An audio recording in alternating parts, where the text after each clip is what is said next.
한 10거래일 동안 외국인이 우리나라 주식을 10조를 넘게 팔았습니다. 이 상황이 계속되면 이제 주식 레벨이 붕괴될 수도 있겠다. 실제로 관세를 그렇게 매기면 경제가 버틸 수 있을까? 그러니까 다 죽을 텐데. 네. 그랬는데 상대가 트럼프였던 거죠. 주식시장이 빠지니까 관세를 유예해줬다라는 생각에는 동의 안 하고 채권 시장을 트럼프 대통령은 봤을 거다라고 생각을 해요. 아시아 시장에서 어제 아침부터 금리가 급등해서 올라가기 시작했습니다. 그런 사례가 많지 않거든요. 아시아 시장에서만. 그래서 분석한 게 세 가지가 있습니다. 왜 금리가 그렇게 올라갔느냐. 첫 번째는 신청 인터뷰 시작합니다. 트럼프 대통령의 관세 90일 유예하면서 전 세계 증시가 우리 증시도 물론이고 정말 한숨 돌리고 있습니다. 네, 트럼프 대통령이 물론 미국 투자자들의 그 주식 비중이 워낙 높아져서 증시도 뭐 신경 안 쓸 수는 없었겠지만 특히 트럼프 대통령이 국채금리, 그러니까 시중 이자율 굉장히 신경 쓰고 있었다는 사실은 시장에 드러난 것 같습니다. 한투증권의 박재영 차장 자리했습니다. 어서 오십시오. 안녕하십니까. 좀 한숨 돌렸어요, 그죠? 네. 네. 정신없이 내려가다가, 그죠? 맞습니다. 시장에서 오늘 뭐 어떤 점 좀 주목하고 계세요? 일단은 저는 우리 시장에서는 가장 중요했었던 거는 외국인 수급을 좀 봤었던 거고. 네, 네, 환율이 원래 환율은 상대 가치인데 네, 보통 이제 달러와의 상대 가치를 이야기를 많이 하죠. 그런데 최근 우리나라 환율은 달러가 약세여도 약세고 강세여도 약세고. 네, 물론 이제 뭐 정치적인 뭐 여러 가지 이유들도 분명히 있었을 거고 실적이라든지 이런 부분들도 조금 있었을 텐데 그런 부분들이 많이 해소가 됐거든요. 삼성전자 실적이 잘 나왔어요. 어닝 서프라이즈가 나왔고 물론 이제 2분기 기대감은 조금 떨어졌지만 4월 4일 날 이제 탄핵 선고가 나오고 잠깐 30원 빠지더니 다시 또 약세로 가서 어제는 올랐잖아요. 금융위기 네. 이후에 가장 높은 수준으로. 이거는 외국인들이 우리나라를 바라보는 시각이 어떤지를 좀 볼 수 있는 거였는데 한 10거래일 동안 외국인이 우리나라 주식을 10조를 넘게 팔았습니다. 거의 매일 팔았어요. 눈 뜨면 주식을 막 뭐 1조 한 5천억씩 매일 판 것 같은데요. 네. 선물까지 합치면 막 3조씩 판 날도 있어요. 네. 그러면 매해는 장사 없다고 펀더멘탈이고 뭐고 계속 외국인이 하루에 1조 2조씩 팔아대는데 원화가 어떤 이유에서라도 강세로 갈 수 없고 주식도 뭐 암만 삼성전자가 실적이 잘 나와도 외국인이 매일 뭐 6천억씩 1조씩 팔면 네. 올라가기가 쉽지가 않잖아요. 계속 그런 상황이어서 야 이거 이 상황이 계속되면 이게 우리가 생각했던 이제 주식 레벨이 붕괴될 수도 있겠다라는 생각을 좀 했었거든요. 근데 오늘 다행스럽게도 외국인이 매수가 들어왔습니다. 그 부분을 저는 오늘 시장에서는 가장 긍정적이었다. 네. 그렇게 봤고요. 뭐 일본 증시 제가 알기로는 막 9% 오르고 미국은 12% 올랐는데 우린 6% 오르고. 근데 일본 증시 우리 떨어질 땐 더 떨어졌었거든요. 맞습니다. 네. 맞습니다. 더 많이 떨어지긴 했는데 어찌됐든 간에 우리 증시는 남 오를 때도 못 올랐고 남 떨어질 때는 남들보다 더 많이 떨어졌고 네. 뭐 그런 시장이니까 뭐 나스닥이 20% 넘게 떨어졌다라고 하지만 우리도 고점 대비해서는 1월, 2월에 반짝 많이 올라가지고 네. 그나마 좀 수익률이 괜찮았었던 거지 고점 대비해서는 20% 넘게 빠졌거든요. 20% 정도 빠졌거든요. 그렇게 보면 일본 올라올 때 물론 이제 일본 대만보다 덜 빠졌어요. 떨어질 때. 그래도 그만큼은 좀 올라와 줘야 되는 게 아닌가 생각이었는데 아니나 다를까 뭐 삼성전자, 하이닉스는 시작하자마자 고가에 시작해서 오늘 하루 종일 음봉이었고 그러니까 좋게 시작해서 더 오르면 더 화끈하고 이제 됐다 이렇게 생각하잖아요. 근데 그러진 못하고 장중에 조금 답답한 흐름? 네. 상승률은 좀 높았지만 하이닉스가 뭐 10% 올랐고 뭐 삼성전자가 6% 올랐고 했지만 좀 답답한 흐름은 있었다. 그렇게 저는 오늘 하루를 좀 봤습니다. 네. 개인이 팔았잖아요. 네. 개인들이 지난 단기적으로 베팅을 했다가 반등하니까 팔면 누가 사야 되는 거잖아요. 네. 그래서 외국인이 받아줘서 외국인들이 그래서 순매수 전환한 건 아니에요? 이 추세가 굉장히 지금 중요한 거 아니에요? 저는 그런 얘기를 되게 많이 하거든요. 네. 사는 사람이 있으니까 파는 사람이 있고 파는 사람이 있으니까 사는 사람이 있습니다. 네. 그게 매도가 주체가 되느냐 매수가 주체가 되느냐 그게 중요한데 네. 최근에 오늘 말고 어제까지는 개인이 계속 샀습니다. 근데 저는 이런 표현을 써요. 샀느냐 사졌느냐, 능동이냐 수동이냐. 내가 주체적으로 귀에 쏙 들어와요. 주체적으로 이게 좋아서 사는 거냐, 아니면 여기까지는 안 떨어지겠지 그리고 밑에 받쳐놨는데 하다가 사졌느냐. 네. 이 차이거든요. 지금 개인은 사실 국내 시장에 확신이 없습니다. 밑에 받쳐놓고 이거 들어오면 들어오는 거고 그러고 있었던 거. 주체적으로 내가 우리 증시가 싸니까 좋아라고 해서 매도 호가에 이렇게 체결시키는 게 아니라 밑에 걸어놨다가 외국인이 막 파니까 체결된 거. 이게 진짜 사졌네. 네, 사졌네. 이게 네. 사졌다고? 이렇게 된 거고, 오늘도 개인이 팔았다기보다는 팔아졌네. 이거 뭐 하이닉스가 뭐 15% 오르겠어 하루 만에. 그리고 걸어놨는데 시작부터 점심 그냥 먹고 왔더니 시작부터 딱 체결되고 시작한 네, 거고. 네. 이거 밀려서 이거 더 올라가겠어? 한 요 정도에 해야지. 근데 그러면서 외국인이나 기관들이 계속 사서 올리니까 팔아진 거죠. 그렇게 해석하는 게 맞을 것 같습니다. 말씀은 외국인들은 뭐 더 지켜봐야겠지만 일단은 그동안 진짜 무슨 폭포처럼 쏟아내던 이제 팔기를 일단은 멈춘 것 같다. 일단은 이제 그냥 추세 전환으로 봐도 같다. 될까요? 추세 전환으로 보기에는 더 외국인들이 지켜봐야죠. 오늘 장중에 현물은 2천억 정도 샀어요. 팔 때는 1조를 팔고 2천억 정도 샀습니다. 손이 좀 작아. 그런 것 같아요.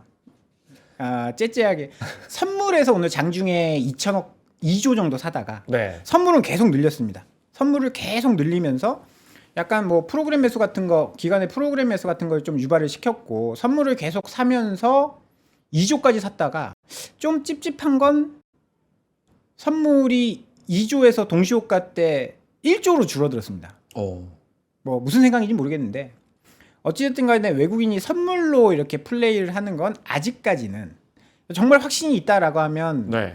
뭐 선물로 매수에 들어오겠죠. 근데 그런 건 아니었었던 것 같고, 현물로는 눈치 보기, 간을 보면서 많이 팔아놨던 선물이 이제 유동성이 더 좋고 움직이기가 좀 용이한 점이 있기 때문에 그 선물을 가지고 조금 플레이를 했다라는 게 완연하게 돌아섰다 이렇게 보기는 좀 어려울 수도 있고요. 그리고 이제 하루 오른 거라서 완연하게 돌아섰다라고 보는 거는 조금 섣부르지 않나. 저는 이제 완연하게 돌아섰으면 좋겠는데 마음속으로는. 근데 현실적으로는 조금 뭐 그렇게 생각하면 좀 섣부를 수도 있다. 그렇게 봐야 될 것 같습니다. 미국의 그 관세 폭격이 어느 정도 진정이 되거나 폭격은 했는데 차라리 맞은 다음에 다 여기까지가 폭격 끝 이 정도는 나와야 뭐가 우리가 좀 이렇게 앞이 보일 거 아니에요. 그죠? 네네네. 그런데 골드만삭스가 오늘 경기 침체 가능성이 굉장히 낮아졌다 이런 식의 입장 냈나 보더라고요. 보고서를. 네. 그런 거 보면 90일 유예한 거 보면 우리가 이제 이건 알잖아요. 트럼프 대통령의 그 특유의 거래 기술, 블러핑 세게 던지고 들어와 협상하자. 실제로 결과물은 그렇게 높지 않을 거야라는 게 이제 시장의 뭐 어떤 희망 내지는 분석이었잖아요. 네. 근데 그게 우리 전망이 맞았어. 이 정도는 가늠할 수 있는 거 아니에요? 네. 뭐 한 달도 아니고 90일을 유예했으니까 제가 너무 긍정적으로 봅니까? 일단 뭐 저희가 다 틀렸다라고 봐야겠죠. 뭐 저도 이제 관세를 트럼프 대통령 당선되고 관세를 그렇게 못할 것이야. 그리고 많은 애널리스트들, 이코노미스트들도 그런 이야기를 했습니다. 왜냐하면 트럼프 1기 때 실질적으로 그랬거든요. 관세를 크게 매길 것 같다가도 실질적으로 본인들이 필요한 물품, 생필품 이런 쪽에는 관세를 거의 안 매겼습니다. 필요 없는 데는 관세를 많이 매겼죠. 그게 이제 1기 때였고, 그러면 지금 저희가 전망했었던 것도 마찬가지였어요. 2기 때도 그럴 것이다. 실제로 관세를 그렇게 매기면 경제가 버틸 수 있을까? 그러니까요. 다 죽을 텐데. 뭐 그래서 할 수 있을까? 그랬는데 상대가 트럼프였던 거죠. 해버린 겁니다. 왜 해버렸냐? 1기 때처럼 이제 1기 때는 이제 중국이랑과의 싸움이었고 지금은 전 세계와의 싸움이고 조금 달라진 점이 있는 것 같습니다.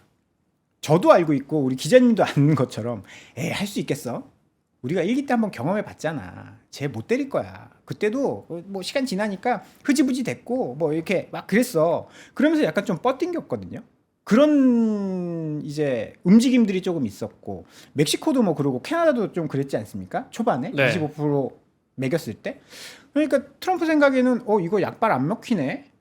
그런데 트럼프가 물러설 사람은 아니었던 거죠.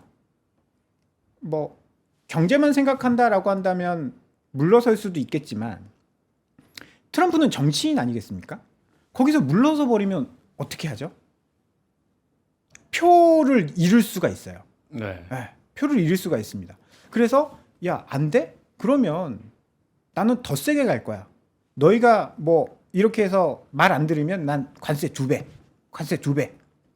이렇게 해버리면서 지금 문제가 빵 터진 거거든요. 근데 거기 있다 대고 우리라고 하면 안 되죠. 시진핑 주석도 네. 세계에서 가장 잘 나가는 사람의 둘째가 라면 서러운 사람이고 트럼프 대통령은 이제 임기가 4년이지만 뭐 물론 이제 본인은 헌법 개정에서 삼선까지 하게 뭐 그런 이야기 하고 있지만 지금 임기가 4년뿐이 없지만 시진핑 주석은 뭐 중국은 아니다라고 하겠지만 저희가 봤을 때는 거의 영구집권 한다라고 봐야 되지 않겠습니까? 네. 그럼 그 사람도 물러설 수 없는 거예요. 그럼 그 중국의 전 인민 앞에서 약한 모습을 보이면 안 되거든요. 뭐 서로 강대강으로 나가다 보니까 이런 문제가 굉장히 이제 커졌고, 뭐 트럼프 대통령이 어제 이제 관세를 유예한 데는 저는 이제 어제 잠들기 전에 너무 이제 공포스럽잖아요. 그래서 기사를 검색하다 보니까 중국도 더 강경하게 나가겠다라는 속보 기사가 계속 뜨더라고요. 뭐 50% 관세 자기네들도 하겠다. 네. 내일 큰일 나겠다라고 생각하고 잠이 들었는데 그 정반대의 결과가 있었는데 어제 제가 가장 힘들었었던 것 중에 하나는 이제 주식도 박살났지만 채권 시장도 박살났기 때문에 요새는 미국 국채도 개인들이 많이 투자를 하거든요. 네. 개인들이 많이 투자를 하는데 우리 최상목 부총리도 맞습니다. 네. 그럴 정도로 이제 많이 하는데 금리가 거의 하루 동안만 30bp가 튀었어요. 30bp가. 그게 퍼센테이지 보면 뭐 0.3%니까 별거 아니다라고 생각하겠지만 듀레이션 계산을 하면 하루에 6%가 빠진 거거든요. 네.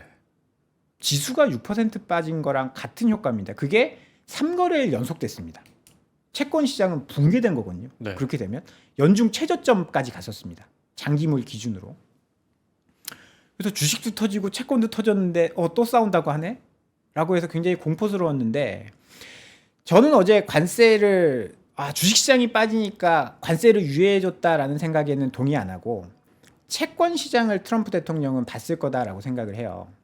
어제 아시아 시장에서 채권 금리가 급등했거든요. 미국 국채가 이제 본토장이 있고 아시아 시장이 열립니다. 네. 아시아 시장에서 유달리 급등했어요.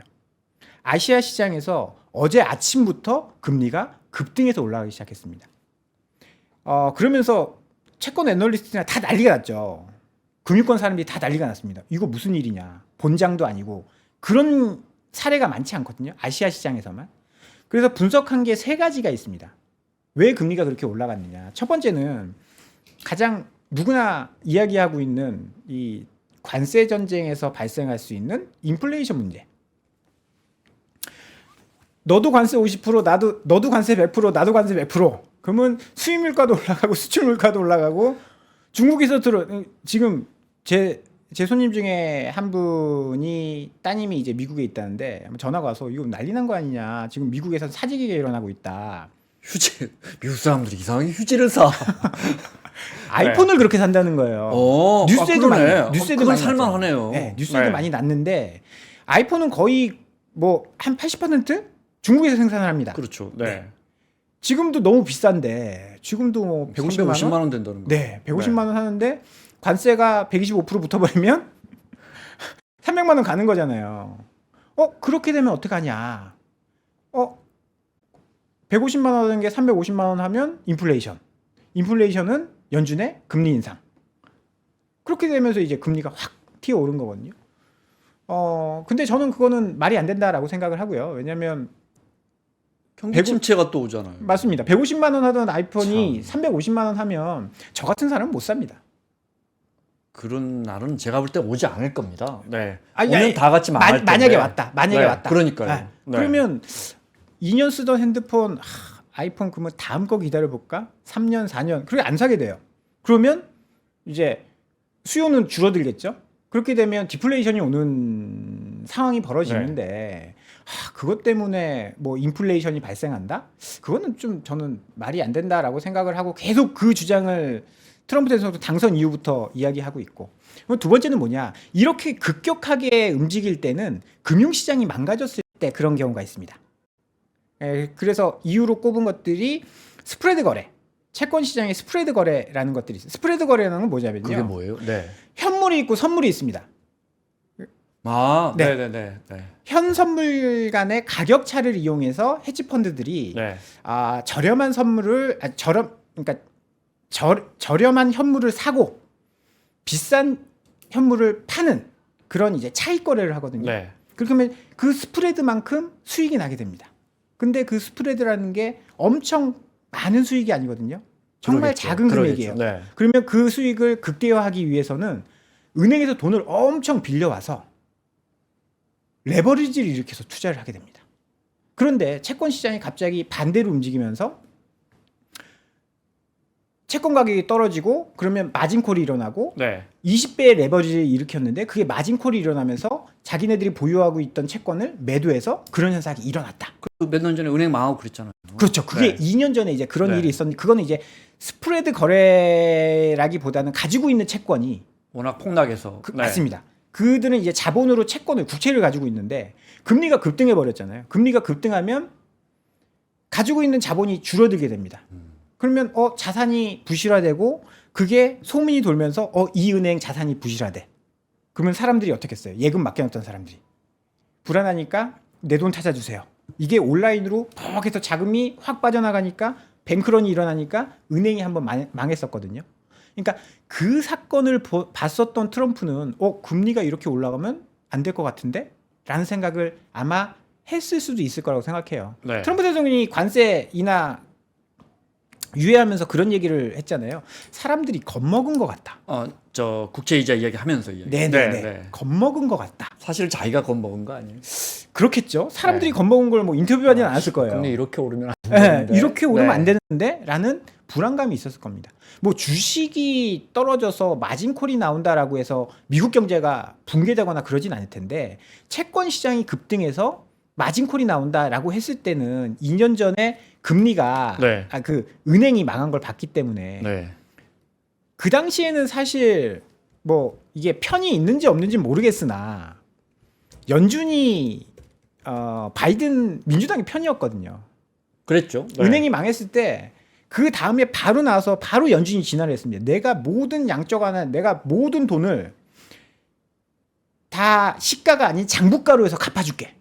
국채가 금리가 올라가니까 시가 평가를 해서 평가 금액이 줄어든 걸 아니야 이건 국채니까 우리 연준에서 장부가로 해서 평가 금액이 줄어든 걸 장부가로 해서 우리가 다 사줄게. 그래서 그때 그 돈이 얼마야? 이걸 다 메꿔줘?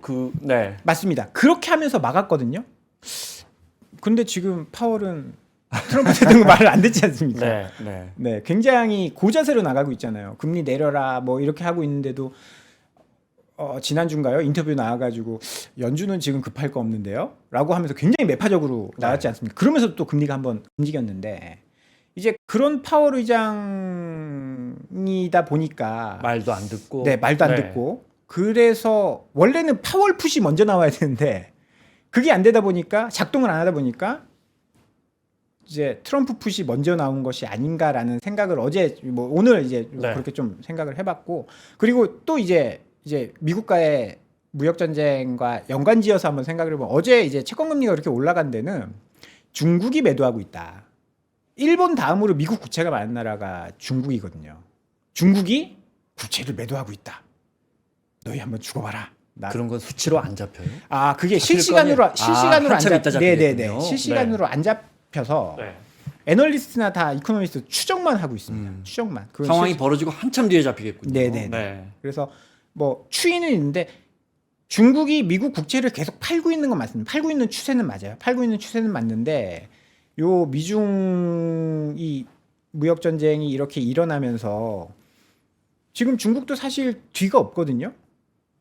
뒤가 없지 않습니까? 관세 네. 100% 맞고 그러면 우리도 관세 100% 이거 물러서지 않겠다라는 뜻인데 그러면 조금 더 미국을 괴롭힐 수 있는 게 뭐냐라고 생각해 봤을 때 항상 시장에서 나오는 이야기는 중국이 가지고 있는 국채를 매도할 것이다. 그러면 금리가 급등해서 미국은 곤란해질 것이다. 근데 그거 진짜 제가 잘은 몰라도 10년, 15년 전부터 나온 이론이거든요. 다 팔아버릴 거다. 굉장히 오래전부터 그래서, 나왔는데 사실 그렇게 되면 중국도 망해요. 지금 달러가 없고 하면 거래할 수 있는 예전엔 더 했고 그래서 할 수 없다라고 이야기를 자기들 국채를 팔아가지고 가격이 내리면 자기들 국간에 있는 국채 가격도 내리는 거 아니에요. 맞습니다. 네. 하여튼 그렇지만 그 양의 문제라서 그 야금야금 지금 시진핑 주석은 트럼프 대통령이 금리에 예민하다는 거 알고 있고 만약에 여력이 있다면 사실은 미 국채를 내다 팔아버려서 이걸로라도 우리가 레버리지를 일으켜 보겠다는 시나리오는 가능한 거죠. 그렇죠. 그래서 공격도 할 수 있고 지금 예전보다는 많이 왜냐면 그 인민은행이 중앙은행이 가지고 있는 자산이 미국 국채에서 금이랑 비트코인이나 이런 쪽으로 많이 좀 분산이 된 상황이거든요. 네. 그래서 충분히 공격을 할 수도 있겠다라는 어떻게 보면 음모론일 수도 있고 시간이 지나면 네. 뭐 나오겠죠. 그런 것들이 어제 시장에 많이 좀 돌았었고요. 그러다 보니까 더 공포심은 커지는 겁니다. 싸움이 격화되는구나. 관세 서로 많이 올리고 국채 매도해서 서로 공격하고 서로 관세 50%씩 올리다 보면 200%에서 인플레이션 발생하고 그러면 채권 시장도 터지고 주식도 다 죽고 뭐 그런 거였는데 다행히 트럼프 대통령이 좀 제 생각엔 한 발 물러난 것 같아요. 한번 물러난 거죠. 네, 한 발 물러난 것 같습니다. 뭐 하면서 며칠 전이 뭐예요? 어제 그제까지도 저 스콧 베센트 재무장관도 그렇고 트럼프 대통령도 뭐 정책 변화 없다고 뭐 여러 번 이야기했잖아요. 네.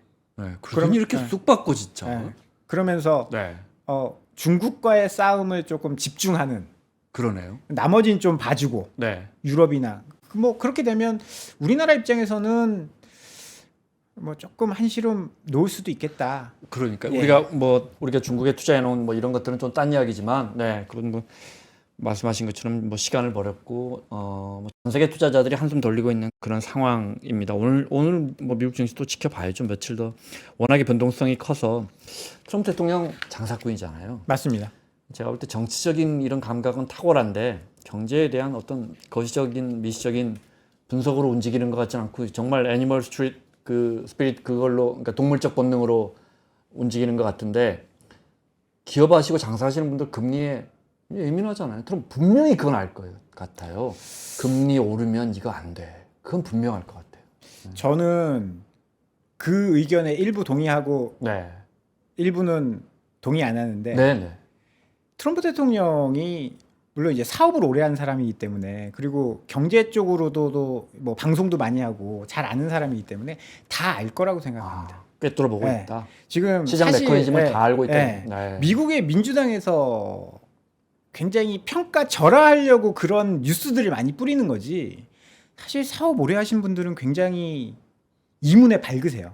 네, 만나보면 네. 그렇습니다. 네. 물론 뭐 경제학적으로는 조금 뭐 다를 수도 있는 이야기겠지만 진짜 자기가 자기 돈을 묻어가지고 사업을 한 사람들은 거기에 대해 저는 굉장히 밝다라고 생각을 하거든요. 네. 뭐 지금 경기 침체들을 많이 논하잖아요.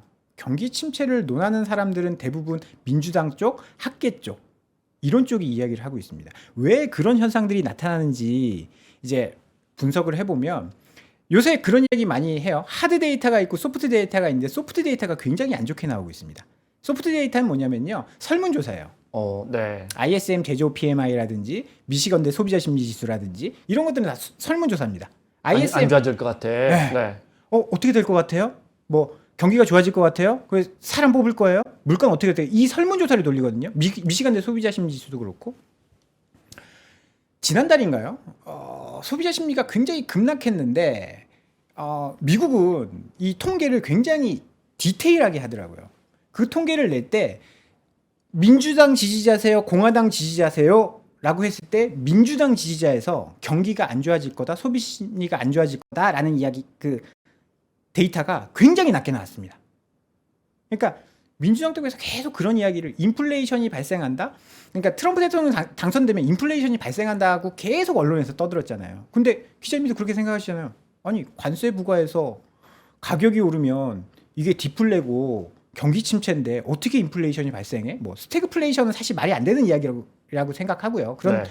스태그플레이션이 발생했었던 것은 뭐 전 기간에 걸쳐서 몇 번 있지도 않고 그런 일이 발생할 가능성은 높지 않다라고 보고, 그럼 관세 때문에 제품 가격이 오르면 인플레이션이다? 그건 굉장히 1차원적으로 생각한 거고, 결국은 물건 가격이 오르면 소비가 줄어들어서 디플레나 경기 침체가 발생할 텐데 이걸 어떻게 인플레이션이라고 하지? 라고 하지만 거기에서는 모두 다 인플레이션이 발생할 거라고 12월, 1월,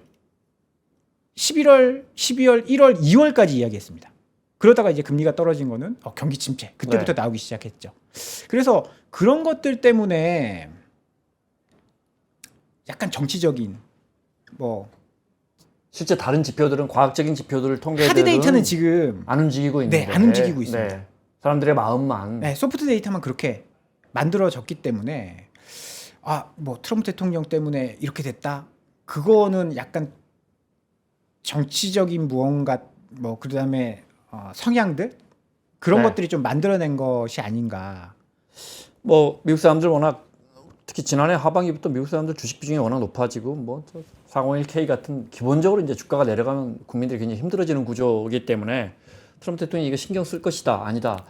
트럼프는 주가는 신경 안 써. 우리가 뭐 마음을 열어볼 수는 없지만 스콧 베슨 재무장관이 엊그저께 인터뷰를 하는 걸 제가 트위터에서 봤는데 야, 참 뭐 저 민간에서 오신 분이라서 그런지 정말 살벌하게 이야기하시더라고요. 근데 이런 이야기하는 거예요. 그러니까 주식 투자하는 사람도 굉장히 힘들지 않겠냐 이렇게 하는데 뭐랄까 그 사람들이 많은 주식 갖고 있는 사람 정말 1%야. 마치 그 사람들은 당해도 되는 것처럼 마치 공화당인데 자본가 계급은 좀 뭐 이렇게 당하고 있는 사람들 다 엄청 센 투자자들이고 서민들은 주식 없어. 근데 제가 그거 어떻게 느꼈냐면 우리 편 가난한 백인이나 흑인 중산층들이나 서민들은 오히려 중산층 이상 사람들이 주가로 박살나는 걸 좋아해서 우리 별로 잃을 게 없어. 난 그렇게 느꼈거든요. 무슨 말이냐면 이 정부는 정말 주가는 신경 안 쓰는가? 저는 이런 생각이 들었어요. 표가 중요하지 않겠습니까? 정치인들은 그러겠죠. 네. 이번에 트럼프가 당선됐을 때 흑인 남성들 힘이 굉장히 그랬죠. 네. 많이 몰렸지 않습니까? 의외로. 네. 의외 물론 이제 모두 물론 그 전부터 했지만 과거 사실 민주당 표밭이었죠. 맞습니다. 네. 맞습니다. 근데 그게 왜 그러느냐? 민주당이 실기를 했기 때문이죠. 민주당이 실기를 한 두 가지, 선거에서 진 건 두 가지라고 이야기를 하고 있잖아요. 인플레이션. 사실 민주당이 잘못한 건 아닌데 코로나가 발발해서 어쩔 수 없이 이렇게 생겼었던 건데 뭐 서민들은 굉장히 힘든 삶을 살았었죠. 네. 휘발유 가격이 올라가고 그다음에 불법 이민자를 못 막았지 않습니까? 불법 이민자를 못 막아서 좋았었던 것은 자본가, 싼 노동력으로 막 이렇게 힘들었었던 것은 히스패닉, 흑인, 그러니까 저임금 노동자. 그들이 자기 일자리를 뺏긴 거 아닙니까? 그렇죠. 네. 그래서 민주당이 진 거잖아요. 그거를 알고 있지 않겠습니까? 그래서 그런 발언이 나왔던 것이 아닌가라고 생각이 들고요. 반대로 말씀. 네네네. 네. 그래서 굉장히 경제보다는 표를 의식한 발언들을 많이 하고 참. 있다고 봐야 될 것 네. 같습니다. 반대로 그러면 경기 침체가 관세가 어느 정도는 현실화돼서 특히 중국 간에 이대로는 뭐 마무리가 안 될 것 같은데 현실화돼서 경기 침체가 어느 정도는 현실로 다가오고 실제 올해 미국의 성장률은 뭐 절대 좋을 것 같지는 않은데 이렇게 되면 금리는 내려가는데 금리는 하방으로 움직일 가능성이 있는데 경기 침체 때문에 주가가 내려간다면 주식 투자자 입장에서는 그러면 트럼프 대통령은 금리가 내려가니까 주가를 부양하려고 하진 않겠네? 이런 걱정이 또 생기는 거 아니에요?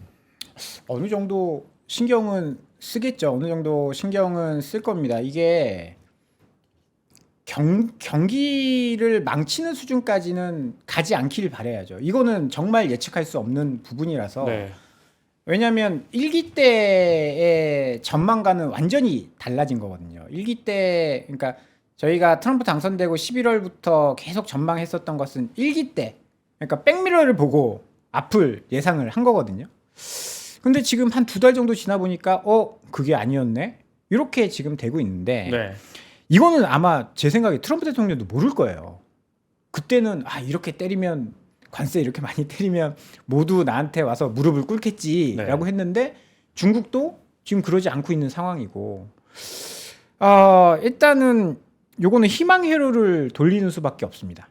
미국과 중국이 일정선에서 합의하는 희망 회로를 좀 돌리는 수밖에 없고 전 지금 시진핑도 그렇고 트럼프도 그렇고 서로 누가 먼저 전화할까 이거를 이 타이밍을 재고 있지 않을까. 짤도 있어요. 왜 그 카툰 네. 그 만평도 있더라고요. 두 사람이 전화 앞에서 왜 전화 안 하지? 네, 이러고 네. 있더라고요. 네. 그 연인 간에 헤어지지 않고 싸웠을 때 네. 그런 것처럼 네.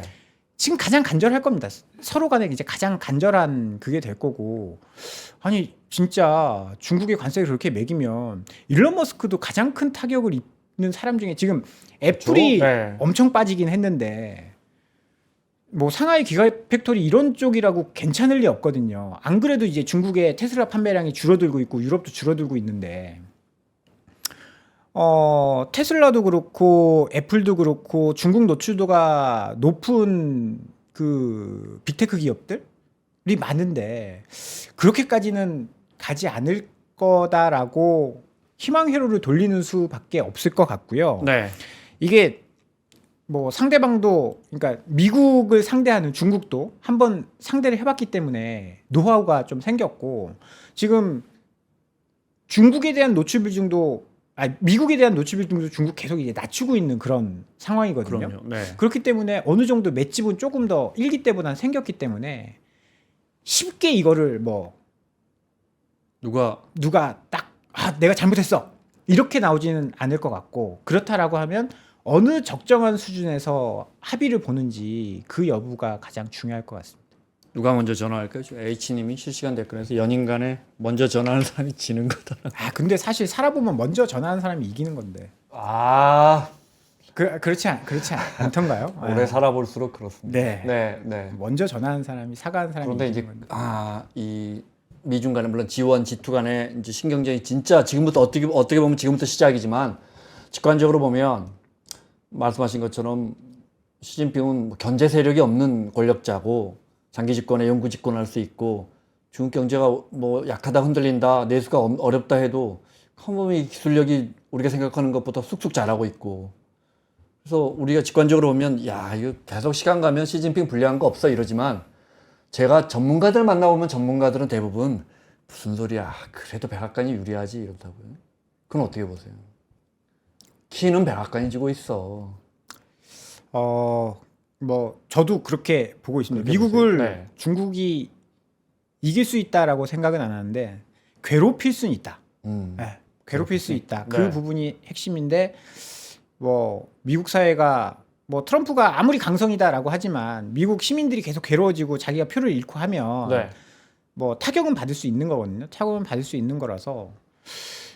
근데 중국은 아무리 타격을 받아도 시진핑이 바뀌지는 않을 거지 않습니까? 네. 거기에 대한 계산을 트럼프 대통령은 하겠죠. 그래서 경기가 침체 국면까지 진입을 하고 네. 금융시장이 박살나고 하면 어느 정도 풀어줄 건 풀어주고 뭐 몇 가지 풀어줄 건 풀어주고 취할 건 취하고 그러니까 미국 자국민들이 보기에 나 관세로 승리했어 라고 하고 네. 뭐 뒤로는 몇 개 풀어주면서 협상을 좀 하지 않을까. 네. 정신 승리 그렇게. 그래서 중요한 질문. 정말 변동성이 너무 큰 장세고 이건 뭐 변동성도 아니고 이건 뭐 도안이면 뭐 이런 장세 같은데 그래서 진짜 뭐 어제 들어간 투자자는 현명한 거고 어제 나온 투자자는 어리석은 것이냐 참 시장이 정말 어떻게 예측이 어려워요. 어떻게 대응해야 돼요? 이거는 사실 대응이 안 됩니다. 그러니까요. 네. 어떻게 사실 해요? 네. 실적이나 멀티플을 보고 대응을 한다라고 하면 어느 정도 감이 생길 텐데 저는 이게 대응이 안 된다라고 본 게 어저께 정말 괴로웠는데 이제 손님들이랑 이야기하면서 이거 어떻게 해야 되냐 지금이라도 팔아야 되는 거 아니냐 근데 그건 그러시면 안 된다라고 이야기를 했어요. 왜 그랬냐면 저희가 이 경험을 어제 한 게 아니라 월요일 날 한번 했습니다. 네. 월요일 날 미국 증시가 4% 마이너스에서 장중에 4% 플러스를 한번 갔었거든요. 로이터에서 오보가 나왔죠. 그게 오보가 아니었을 수도 있을 것 같아요. 90일 관세 유예한다. 네. 지금 보니까. 네. 네. 근데 월요일에는 그랬었거든요. 오보가 나오면서 마이너스 4%에서 플러스 4%가 갔습니다. 근데 바로 백악관에서 부인했죠. 네. 다시 마이너스 4%가 갔습니다. 우리는 거기서 이제 그러니까 그 투자자는 거기서 알았던 거예요. 지금 펀더멘털이나 밸류에이션이나 이런 문제가 아니에요. 지금 오히려 미국 증시는 PER이 나스닥이 뭐 20배에서 18배까지 떨어졌습니다. 10년 평균 아래 수준으로 떨어졌어요. 네. 그러면 가격은 싼 거고 뭐 실적이 그렇게 안 나오느냐? 관세 문제 때문에 안 나올 수도 있다라고 공포에 떠는 거지 실적이 안 나오는 건 아니거든요. 그러면 트럼프 대통령 때문에 이렇게 박살난 건데 이거를 한 번에 뒤집을 수 있는 사람이 트럼프 말 한마디로 관세 없어요도 아니고 90일 동안 유예해요라고 하면서 나스닥이 12%가 네. 그러니까 2001년 이후로 가장 나스닥이 12% 오르는 그러니까요. 네. 거는 말도 안 되는 일인데 그런 일이 발생했거든요. 그러면 상황 보고 대응합시다. 그러면 12% 올라가는데 바로 따라잡을 수 있는 사람이 있었을까? 아니거든요. 그리고 당장 그래 어제 잘 샀어 라고 한 사람도 오늘 밤에 만약에 트럼프 대통령이 근데 내가 생각해봤더니 아무리 생각해도 안 되겠어. 관세 90일 유예 철폐 다시 관세 그러지 못할 사람도 아니거든요. 금리가 특히나 뭐 내림세가 보인다 그러면 또 그럴 가능성도 있을 수 있죠. 그럴 일은 없다라고 생각하지만 그럴 수 있는 사람이기 때문에 그러면 또 다시 12% 떨어질 수도 있다는 겁니다. 뭐 어떻게 대응할 거냐요? 대응 못합니다. 그래도 뭘 답을 주셔야죠. 그러면 너무 답답하니까. 그러면 네. 어떻게 해야 되느냐? 네. 이럴 때는 현금을 갖고 계신 분들은 뭐 저가 매수에 들어가시는 게 맞고 내가 가지고 있는 포지션이 주식의 100%다. 그러면 어차피 다 많이 빠졌으니까 실적 좋은 놈을 들고 있는 게 네. 저는 맞다라고 이게 그중에서? 현실적인 네. 거고 지금 나는 다 팔아 절반 팔아 뭐 주식 안 하는 사람들은 그렇게 쉽게 말할 수 있죠. 저 삼자의 입장에서 봤을 때는 야 그거 뭐 주식 다 팔아 그렇게 쉽게 이야기할 수 있지만 이 필드에 있거나 실제 주식을 하시는 분들은 쉽게 그렇게 할 수 없다라는 거죠. 이러다가 또 트럼프 대통령이 시진핑이랑 화해했습니다. 좋은 사람입니다. 이러면서 관세 오면 다시 제자리로 갈 수도 있거든요. 순식간에. 네. 그럼 못 따라잡습니다. 비관적으로 생각하고 있는 사람. 그러면 포지션 정리를 국내 같은 경우에 지금 PBR이 0.8배거든요. 그러니까요. 말도 안 되는 수치. 네. 익숙해요, 근데. 네. 네. 사실 익숙해지면 안 되는데 너무 익숙한 숫자라서 그러면 저가 매수를 들어가도 저는 충분한 구간이다라고 생각하고 포지션이 있는 분들은 어쩔 수 없죠. 이미 두드려 맞은 거. 그러면 그래도 실적이 괜찮은 종목으로 갈아타는 게 어차피 얘도 30% 얘도 30% 빠졌기 때문에 갈아타는 게 현명한 방법이다.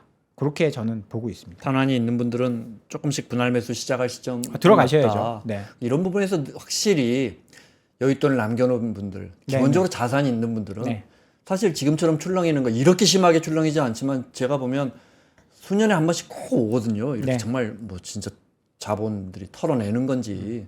네. 작년에도 한번 왔었고 그래요. 2020년도에도 절대 드물지 왔었고. 않습니다. 네. 그런데 여윳돈 있는 분들이 이런 마음이 또 들어가거든요. 근데 저희 같은 월급쟁이들은 탄환이 없어서 그게 근데 뭐랄까 급락 장세가 끝나고 어느 정도 장이 회복될 때 되면 여기서 또 수익률이 또 갈리는 것 같아요.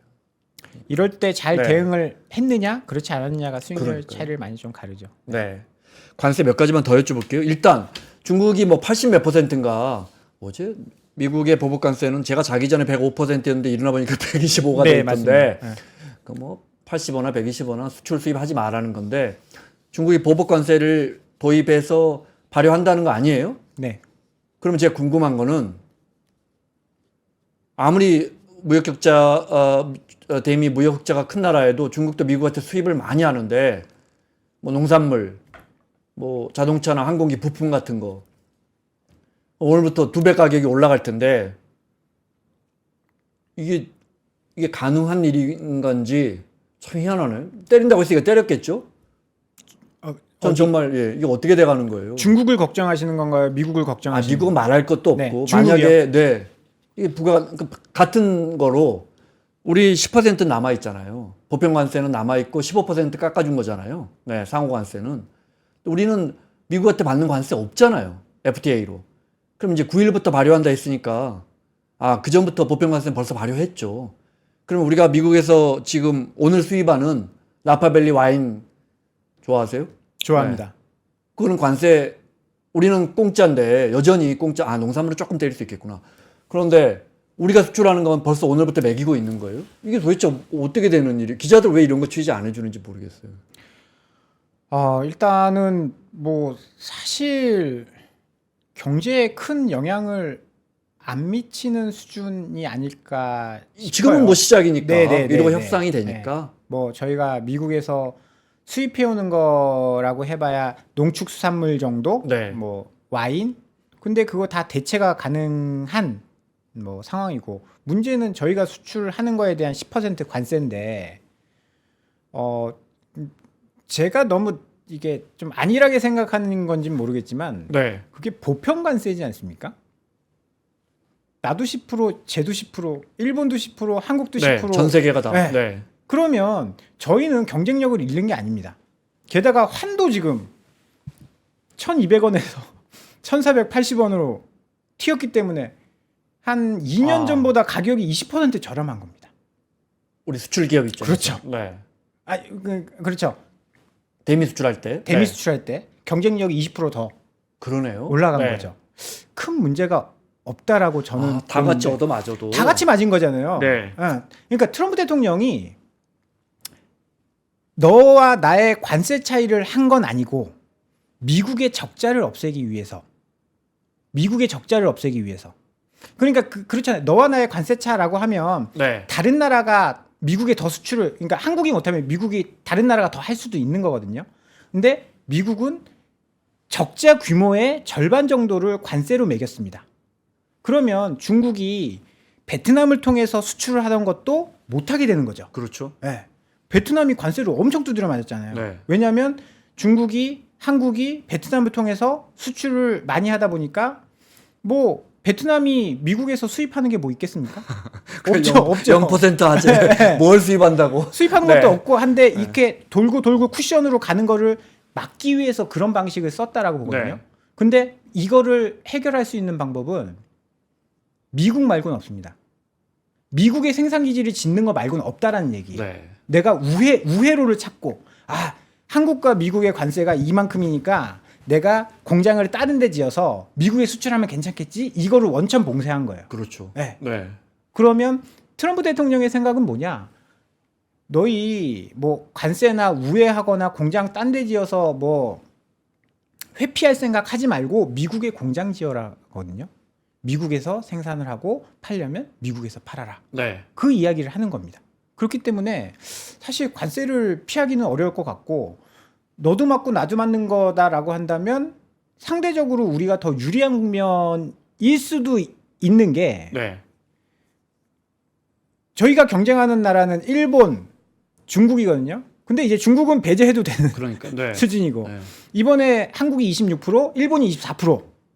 저는 그러면 일본 그렇게 로비하고 했는데도 한국이랑 별반 다르지 않다? 그러면 한번 해볼만 하다라고 생각을 하거든요. 그래서 관세가 우리가 이 지금 보편 관세 10% 맞는 게 그렇게 무서운 건가?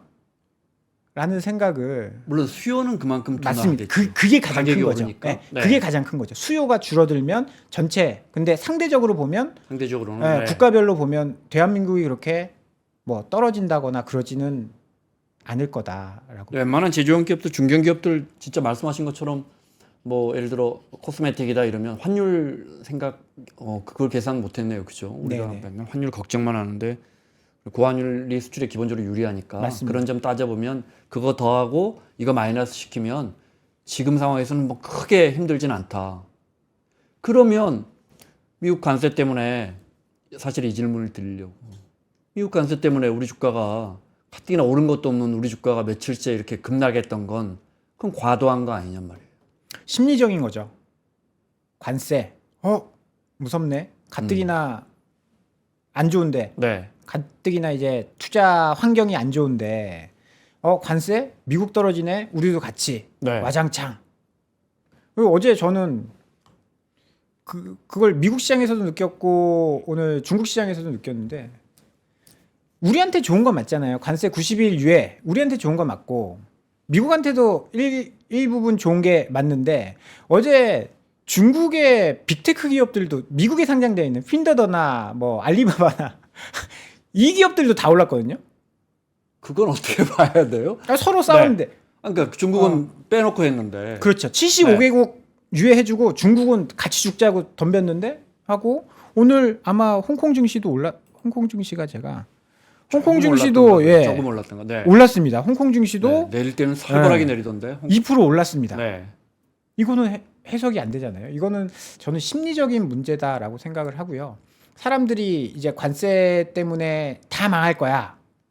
미국도 떨어지고 한국도 떨어지고 중국도 떨어지고 그러니까 그 공포 심리가 네. 많이 좀 발현이 된 거라고 생각을 하고요. 요거는 뭐 시간이 조금 지나야 왜냐하면 처음에 사람이 탁 맞으면 정신이 없잖아요. 큰 거 한 방 맞으면 정신이 없습니다.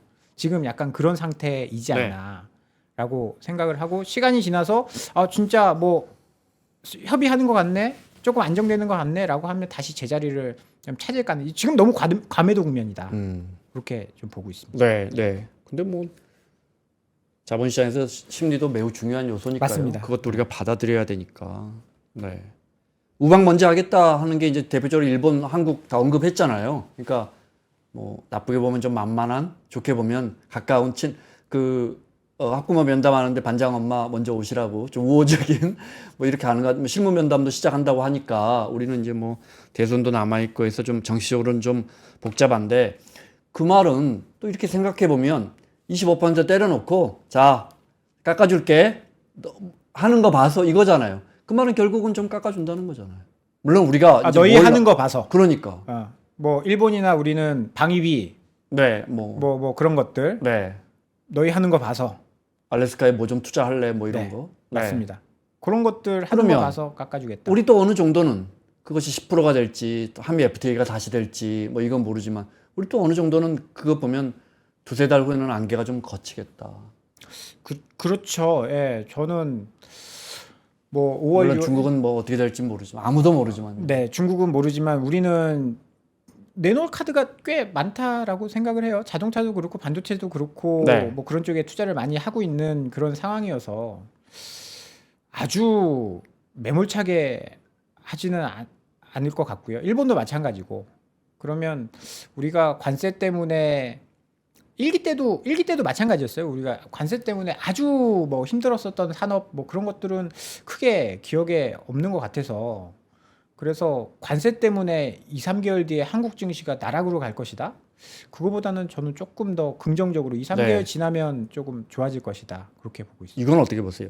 일본 언론들은 우리는 이제 방위비 주한미군 방위비 부담이 뭐 조단이라서 이게 걱정하고 있는데 일본 언론들은 제가 외신 우연히 보니까 또 불러다가 엔화 같이 절상할까봐 한번 당해본 나라라 프라자합이라고 그 가능성이 있다고 보세요?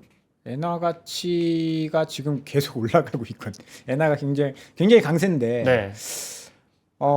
지금 관세 깎아줄 테니까 뭐 30%만 절상하자. 프라자합의 때보다는 훨씬 약한 거야. 이렇게 하면 어떡하죠? 근데 그때랑 지금은 상황이 조금 많이 다른 것 같고 그때는 이제 일본이 전 세계에서 굉장히 무역이나 성장률이나 되게 높은 그런 상황이었고 네. 일본은 어느 정도 엔화 강세를 용인하지 않을까 싶은데요. 왜냐하면 일본은 이제 디플레에서 겨우 인플레이션으로 왔고 네. 인플레이션으로 왔고 금리도 지금 올리고 있는 상황이고 그래서 엔화 강세는 일부 일본에서도 되게 조금 바라는 바일 수도 있고